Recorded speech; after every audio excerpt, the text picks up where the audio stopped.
రైతు సోదరుల స్వాగతం.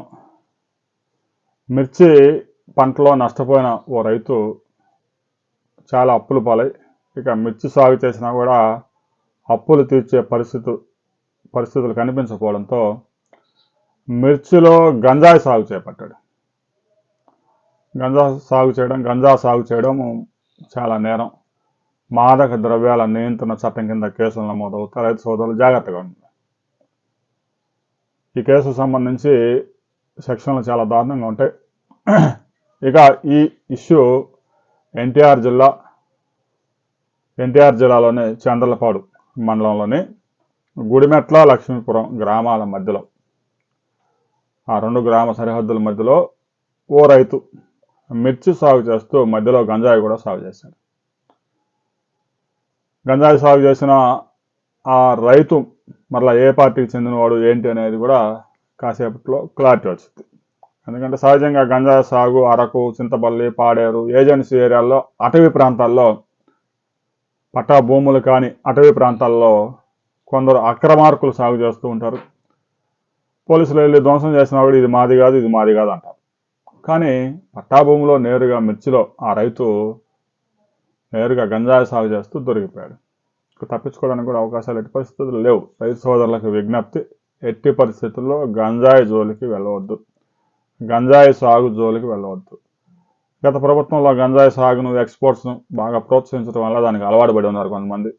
ఇప్పటికైనా మారండి. ఎట్టి పరిస్థితుల్లో ఒక్క మొక్క కూడా పొరపాటును కూడా గంజాయి నాటే ప్రయత్నాలు మాత్రం చేయవద్దు. ఎందుకంటే ఒకసారి ఇరుక్కుపోతే ఆ కేసులోంచి బయటకు రావడం చాలా కష్టంతో కూడుకున్న వ్యవహారం. రైతు సోదరులు ఒక మొక్కే కదా, రెండు మొక్కలే కదా అని పొరపాటును కూడా బంతి మొక్కల్లో కూడా ఈ మొక్కను నాటొద్దు. ఎందుకంటే సెక్షన్స్ అంత కఠినతరంగా ఉంటాయి. ఏజెన్సీ ఏరియాలో అంటే అటవీ ప్రాంతాల్లో నాటుతూ ఉంటారు కాబట్టి చాలా వరకు ఎక్సైజ్ అధికారులు ధ్వంసం చేస్తారు. మిగిలిన పంటను ఎక్స్పోర్ట్ చేస్తూ ఉంటే టోల్గేట్ల దగ్గర అక్కడక్కడ పట్టుకుంటారు. ఇంకొక 10%, 5% వినియోగదారులకు వెళ్తూ ఉంది. వాటిని కూడా నియంత్రించేందుకు రాష్ట్ర ప్రభుత్వం కఠినంగా వ్యవహరిస్తూ ఉంది. అందులో ఎలాంటి అనుమానం లేదు. వైసీపీ అధికారంలో ఉన్నప్పుడు దేశవ్యాప్తంగా అన్ని రాష్ట్రం నుంచే గంజాయి ఎక్స్పోర్ట్స్ కూడా చేశారు. గంజాయి కూడా పంటగానే భావించారు. కానీ ముఖ్యంగా యువత, విద్యార్థులు దాని బారిన పడి వారి జీవితాలను నాశనం చేసుకోవటం కాకుండా అనేక క్రైమ్స్కి, అకృత్యాలకు పాల్పడుతూ దొరికిపోయి జైలు పాలయ్యారు. వందలాది మంది జైలు పాలయ్యారు. రాజమండ్రి సెంట్రల్ జైల్లో సగం మంది గంజాయి కేసులే. అందువల్ల రైతు సోదరులు ఎట్టి పరిస్థితుల్లో గంజాయి సాగుని చేయవద్దు. చుట్టుపక్కల వాళ్ళు చేస్తున్నా కూడా మీరు పోలీసులకు సమాచారం ఇవ్వండి.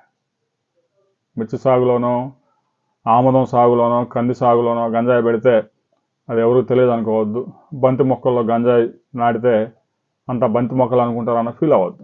గంజాయి మొక్క ఎక్కడున్నా కూడా కనిపెట్టే పరికరాలు ఎక్సైజ్ శాఖ దగ్గర స్పష్టంగా ఉన్నాయి. 3 కిలోమీటర్ల దూరం ఉన్నా కూడా ఆ స్మెల్ వస్తుంది, కనిపెడతారు. డ్రోన్స్ ఉన్నాయి. తప్పించుకోవడానికి ఎట్టి పరిస్థితులు సాధ్యం కాదు. అసలు ఈ సాగు చేయడమే నేరం. దీనికి సంబంధించి ప్రతి ఒక్కరు మీ అభిప్రాయాలు కూడా కామెంట్ చేయండి.